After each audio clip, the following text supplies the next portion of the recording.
Hello friends, সবাই কেমন আছেন? আশা করি ভালো আছেন। আজ আমি অসীম আছি আপনাদের মাঝে। আপনাদের জন্য একটি অসাধারণ ভিডিও নিয়ে এসেছি।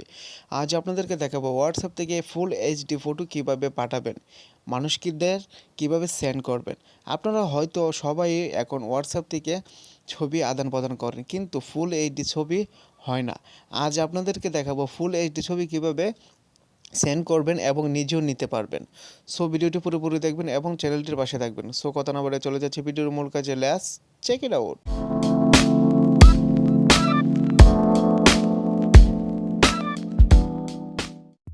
সো গাইস, প্রথমেই আপনারা চলে যাবেন হোয়াটসঅ্যাপ অ্যাপসটি ওপেন করে নেবেন। অবশ্যই ওপেন করার পর দেখতে পাচ্ছেন ওপেন করছি। ওপেন করার পর দেখতে পাচ্ছেন চ্যাট লিস্ট চলে এসেছে। সো এখান থেকে আপনি একটি চ্যাট লিস্ট ওপেন করবেন। দেখতে পাচ্ছেন আমি একটি ওপেন করে ফেলেছি। এখন যে কাজটি করতে হবে, নিচে দেখতে পাচ্ছেন ক্যামেরা লোগোটি, সেটিতে ক্লিক করবেন। সেটিতে ক্লিক করলে গ্যালারিতে চলে যাবে। গ্যালারি থেকে যে কোনো একটি ছবি চয়েস করবেন। অবশ্যই ও ছবিটি বেশি এমবি থাকতে হবে, এইচডি থাকতে হবে। তা না হলে উপরে দেখতে পাচ্ছেন একটি অপশন, এইচডি অপশন, সেই অপশনটি আসবে না ছবিটি যদি এইচডি না হয়। সো এখানে ক্লিক করবেন, এইচডি অপশনটিতে ক্লিক করবেন। ক্লিক করার পর দেখতে পাচ্ছেন দুটি অপশন চলে আসছে।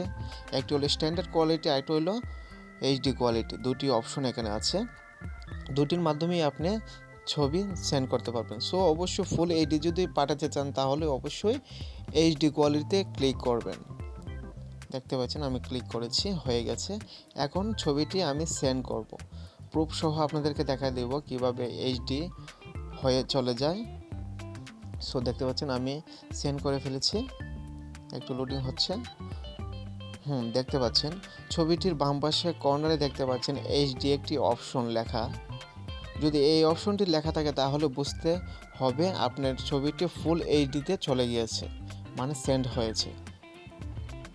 আশা করি বুঝতে পেরেছেন ফুল এইচডিভাবে কীভাবে ছবি সেন্ড করবেন এবং নিজেও আনতে পারবেন অন্য মোবাইল থেকে।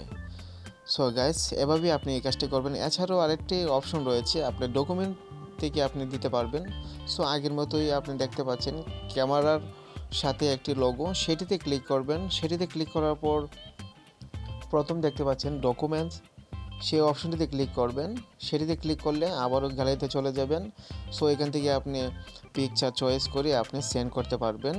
এখান থেকে যত এমবির পিকচার ঠিক তত এমবি আপনি সেন্ড করতে পারবেন, কোনো সমস্যা নেই।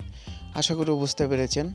সো ফ্রেন্ডস, ভিডিওটি কেমন লাগলো? যদি ভালো লাগে থাকে, একটু উপকার হয়ে থাকে, অবশ্যই চ্যানেলটির পাশে থাকবেন। সবাইকে ধন্যবাদ।